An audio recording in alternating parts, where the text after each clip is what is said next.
currently in. But I guess my first question is, how did James Gregson get to Lego? Oh man, God, nothing like talking about yourself from the get-go. All right, how did I Sure. get I to mean, Lego? Listen, I started out on in the agency side, and in New York City, and did the thing that I would recommend no one do, which was quit with no plan after 80-hour weeks, and a lot of exhaustion and frustration, and decided to do my own thing, yeah, which was great, super empowering and super exciting for 5 years. I will be honest, I didn't have health insurance. yeah, And didn't have a wife at the time or kids, so I got away with it. yeah, And tried to not play in traffic as much as I could.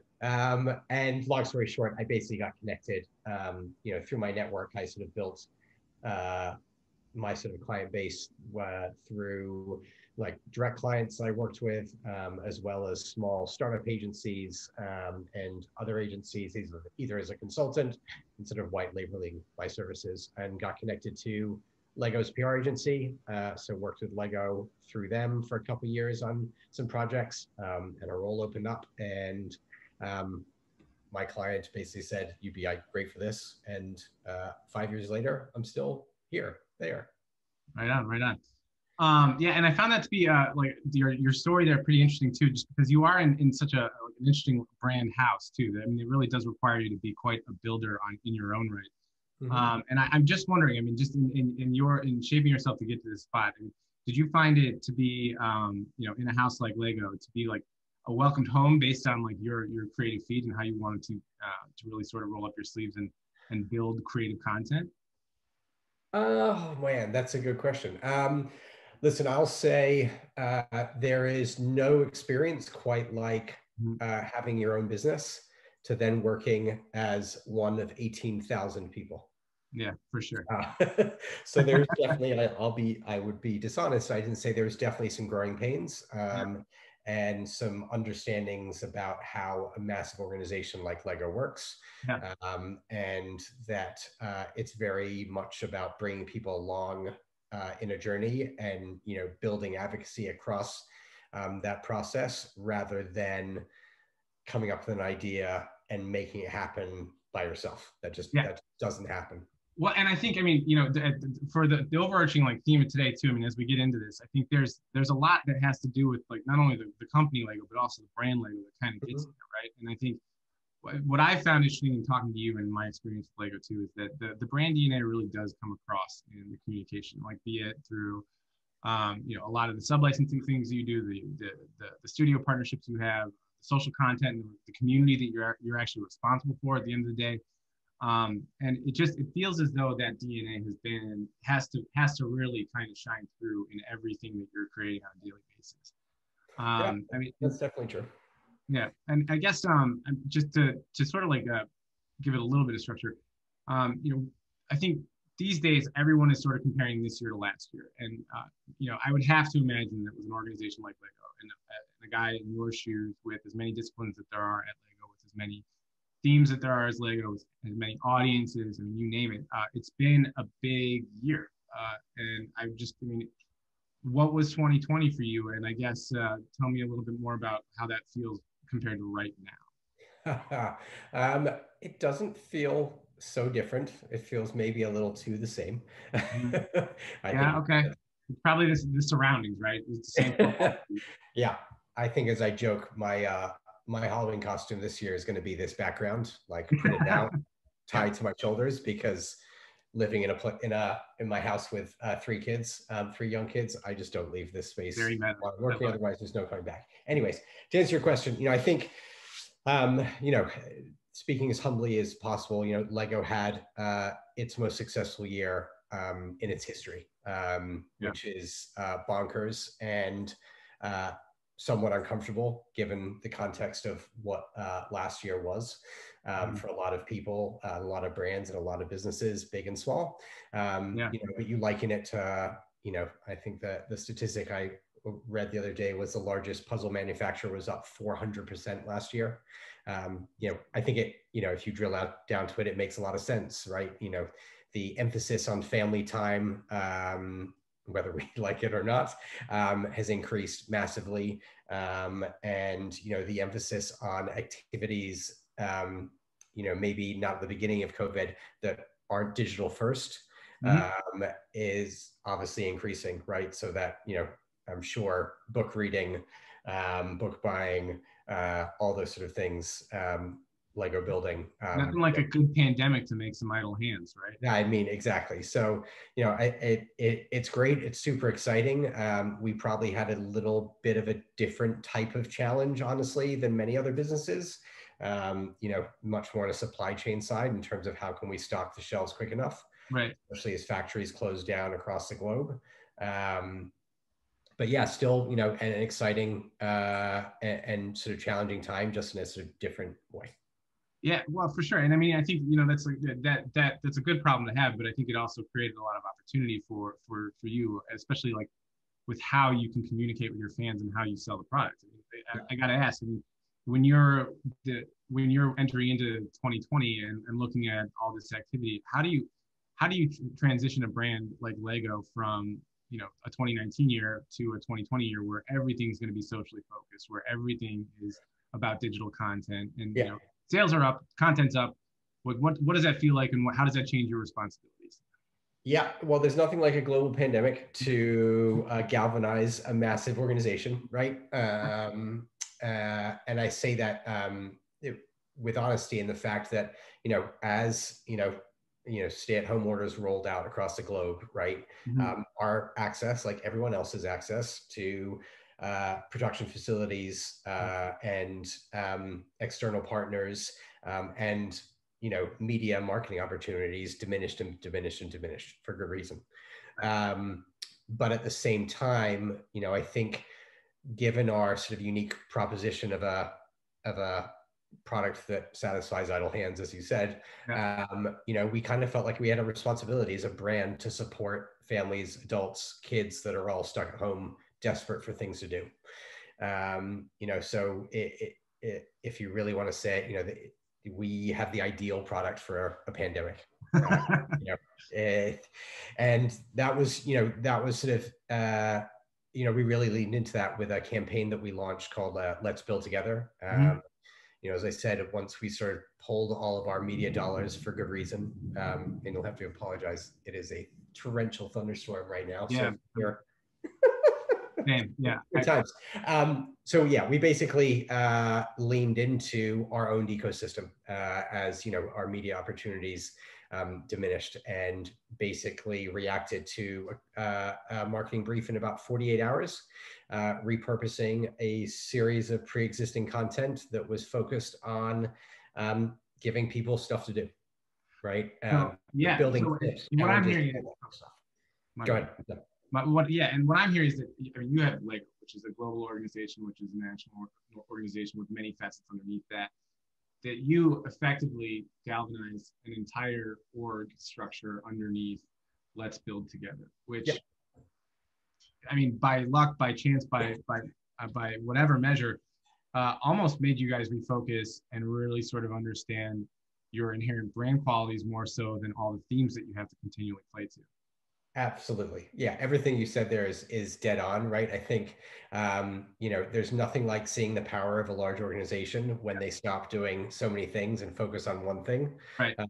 Wow, can you do some amazing things? And we really did pull off, a series of global and local initiatives that were equal parts valuable, heartwarming, giving back, and supportive of people. So it was a super exciting proposition. And what was so interesting to me about it was that it put the focus on social, like, more so than ever for the brand. And like what I found really compelling about that was that when you do put your brand on social, you really do get to that common denominator a lot faster.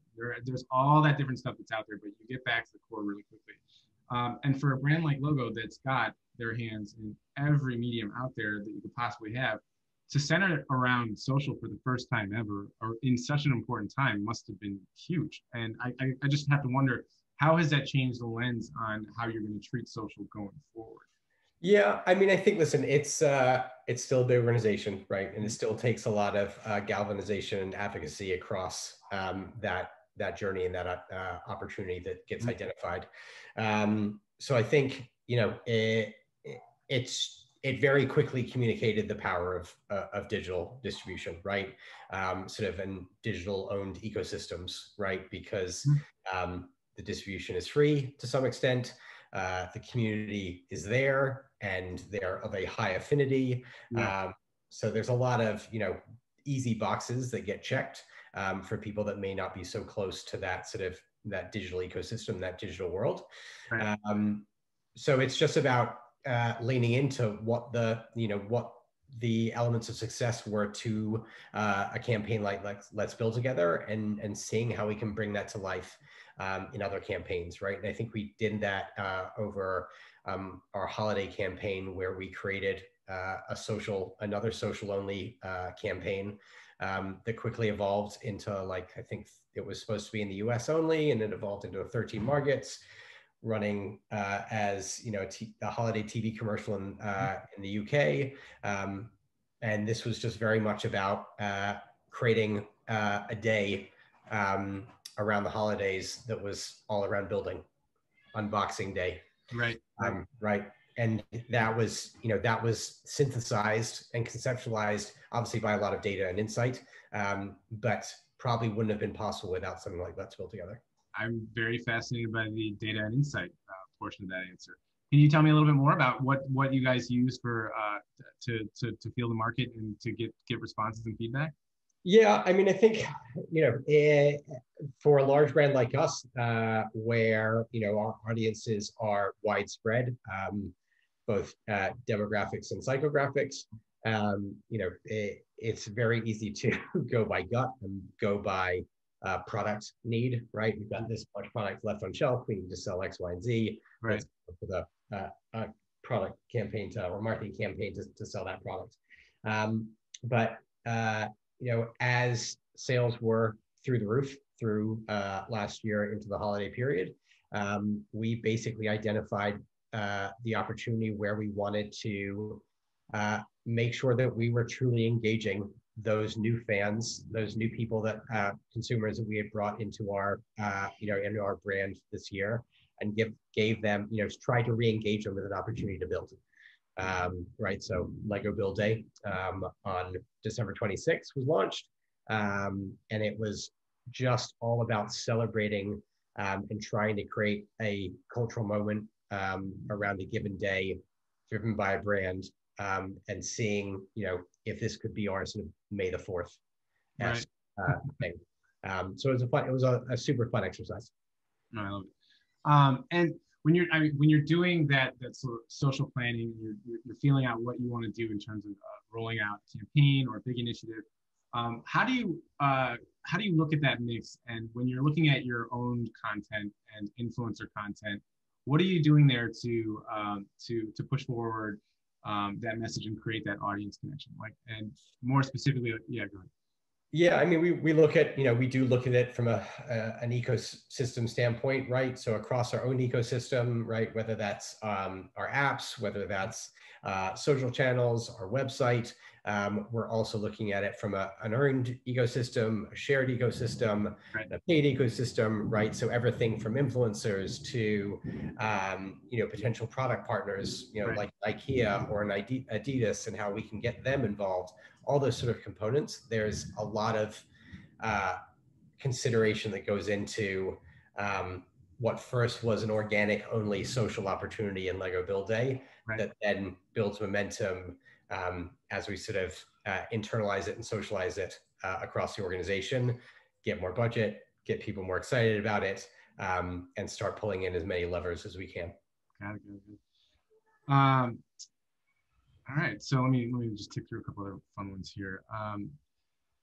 And I guess, so in the way that you guys are currently in market and everything that you've learned from this current normal, what does next normal look like to you guys? I feel like that's a really interesting question. I mean, you come off of your best year ever. Social is now first. It is now it seems as though the brand DNA has been put forward more so than ever before.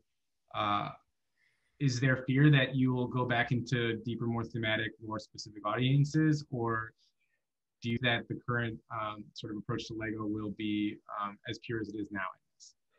Yeah, that's a good question. I mean, I think a feeling that any consumer facing brand is probably feeling right now at this given moment is what the heck is going to happen in Q3, Q4. Right. Right. Outside of even hospitality brands, right? They're probably thinking, how much money are we hopefully going to make to fill in the gap from a year and a half? So different challenges. I think we're obviously very conscious of what's going to happen when people are no longer stuck at home and no longer have that extra income potentially or extra money to, fill that space in that time. So that's definitely a consideration. I think on the opportunity side, we have brought a massive new audience into Lego, certainly from an adult non-parent perspective. And that creatively is a hugely exciting opportunity for us. Right. From a marketing innovation standpoint, a creative standpoint, there's a lot of opportunity. So I think people like me are licking their lips at the excitement of the sort of creative opportunities that we can put forward.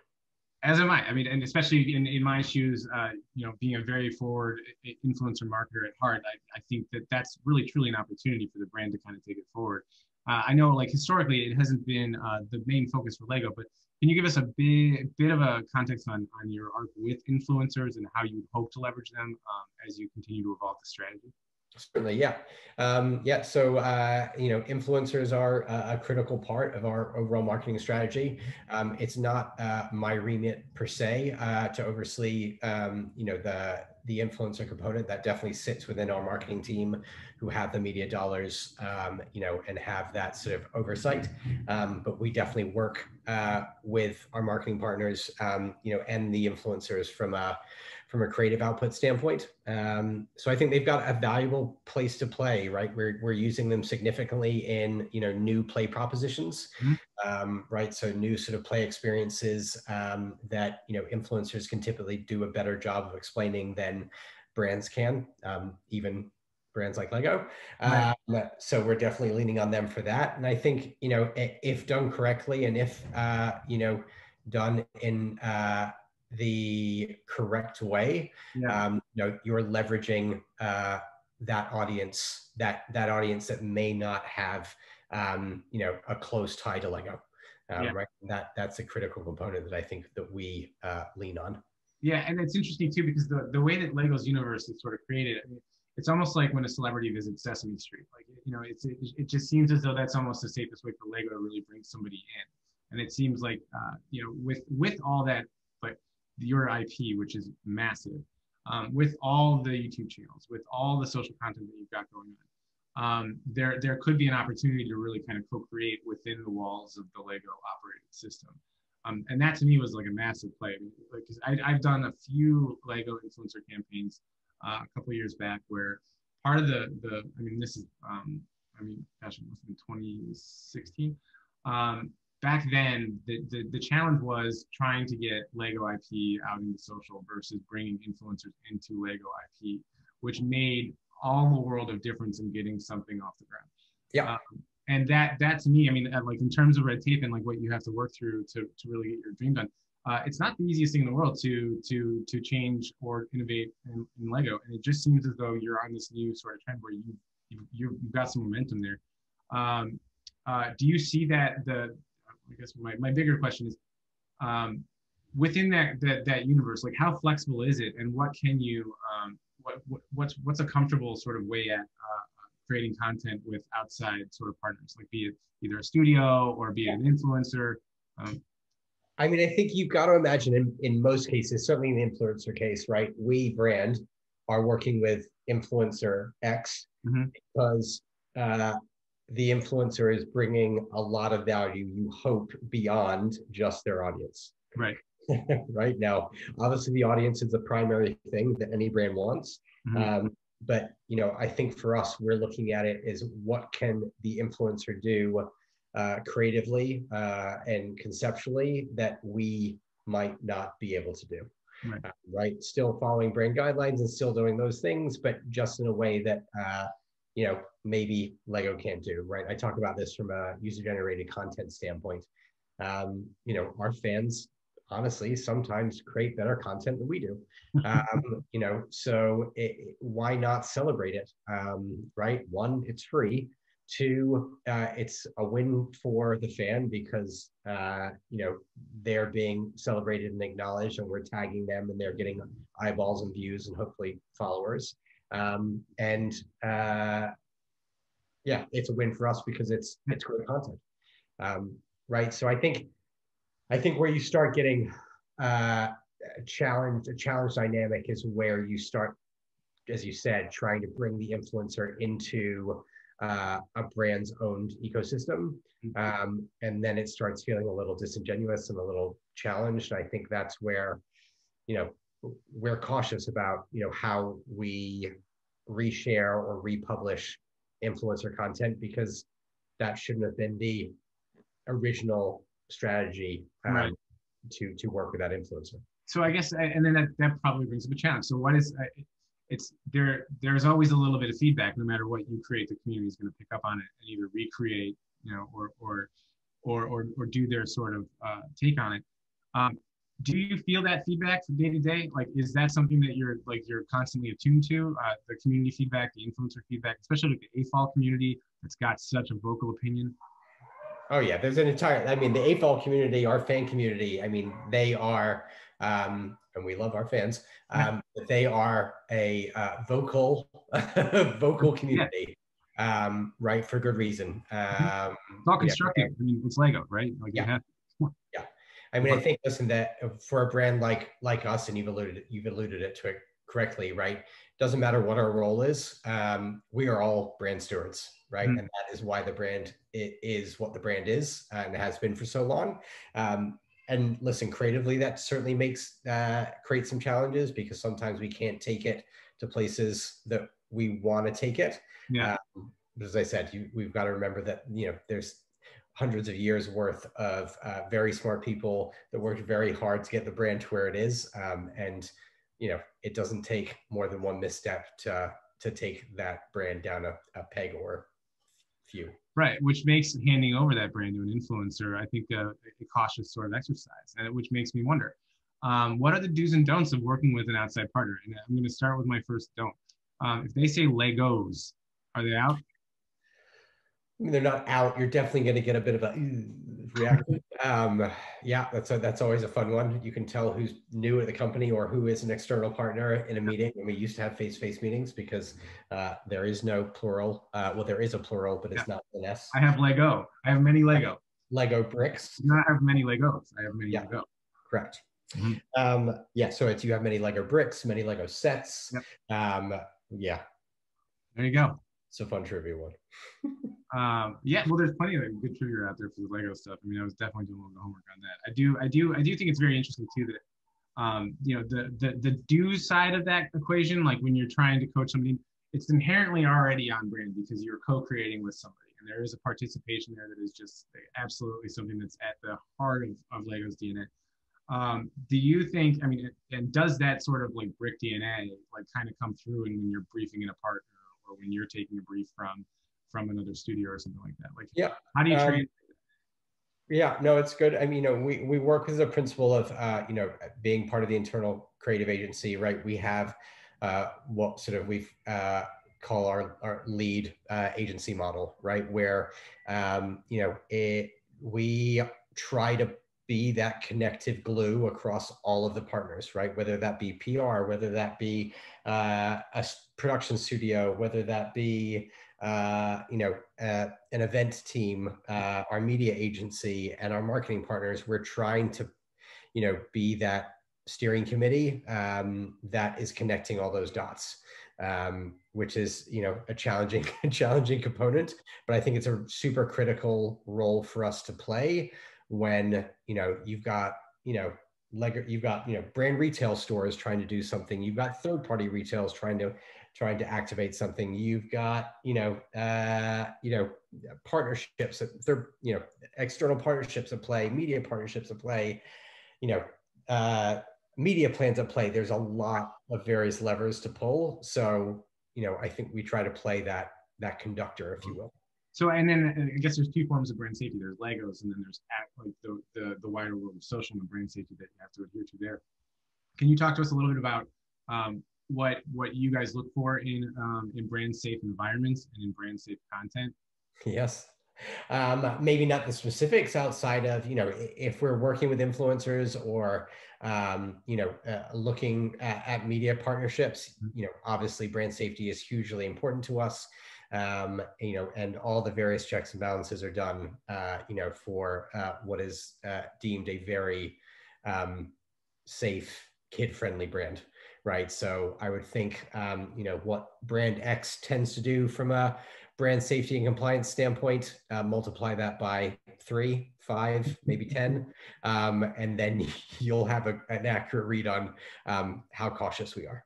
Right. Well, I mean, and especially when it's, what is it, ages 3 to 99, the quote there, which is Yes. very adorable, but you still have to comply to everything discus, right? I mean, Yeah. that's pretty much what it comes down to.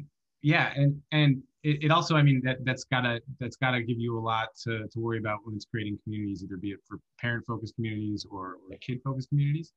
How would you talk through about like cultivating those communities and the content you want to serve them versus, let's say, the adult crowd or the 99 plus? Yeah.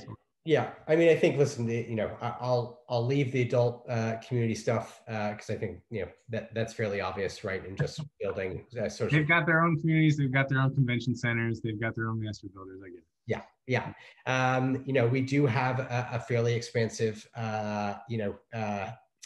safe and compliant, COBA compliant, kid experience that's definitely evolved through the years. It was, message boards when those were a thing. And now it's evolved to, various app ecosystems that we have. Probably our biggest one is Lego Life, which is basically a all pre-moderated kids Lego experience, digital experience, app-based digital experience.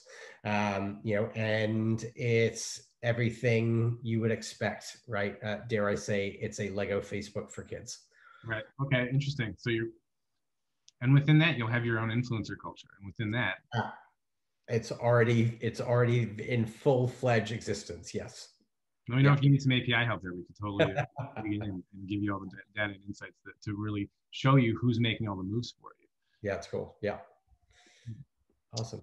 Okay, so I guess pivoting a little bit back to the measurement side of things too, right? I think, how often do you feel yourself put up against a need to sell off of your content? And what is that? James Gregson is the bomb. Dave Edwards, I think you are a fantastic person for pointing that out. I agree. I agree with Dave. Yeah, you're saying that on the data side? Yep. Yeah, so on the data side. Our company is super focused on creating campaigns that involve the golden ratio of influencers, measurement, and media. And our measurement is always back to some type of KPI, be it brand lift, be it tune-in, be it CPG sales, like a box of Lego, a brick of, there you go. And what we always want to do is figure out what those signals are that help us drive a better result of that core business outcome. When you're tasked with managing team or a project or program, how often does the actual sales result come back to you? And do you feel that pressure? That's a phenomenal question. So I think we do feel that pressure because we are KPI'd on sales. Very simple. So we are KPI'd on sales. That is definitely a pressure. I think when you're a brand like ours that is at such scale that the measured piece tied to social activation and digital activation is hard to track to the level of, wow, we really feel that pressure, right? I think it's more of a retroactive learning instead of an AAR style of like, did this work? Do we do it again? Yes, no, maybe. If maybe, what do we do differently? Right. So it's not as optimization heavy as I would like it to be. And I think we're definitely moving to some different strategies that will be what I call data-driven creative, Yeah. right? So where we're making creative decisions and optimizations based purely on data in near real time. As I said, that activity alone probably involves 1, 2, 3, 4 different departments, right? So how do we bring those departments all together in the same room and actually act in a agile way that enables that? Yeah, well, it almost feels as though there's a converging center of excellence that's starting with content as the tip of the spear, because it really does get all the feedback, right? All the indicators come back to what that content was against what that audience was, and eventually, that those insights and analytics will fall in line to what you're trying to create, and that feedback loop will become more immediately directly back to you. I mean, in my mind. Yeah, I mean, I was controversial coming from a creative director, but my hopes is that we start actually living in data. Data informs every decision that we make, right? Creatively, really hope that, because it's very easy to work for a brand at Lego and be subjectively driven, but the data should inform what we do, certainly digitally and socially, in a in month, in week type of activation. Right. Yeah, it's interesting too. I mean, to me, the social landscape is like there are brands that authentically feed themselves into the space, and clearly influencers lead the way and really driving a lot of that engagement on the platforms.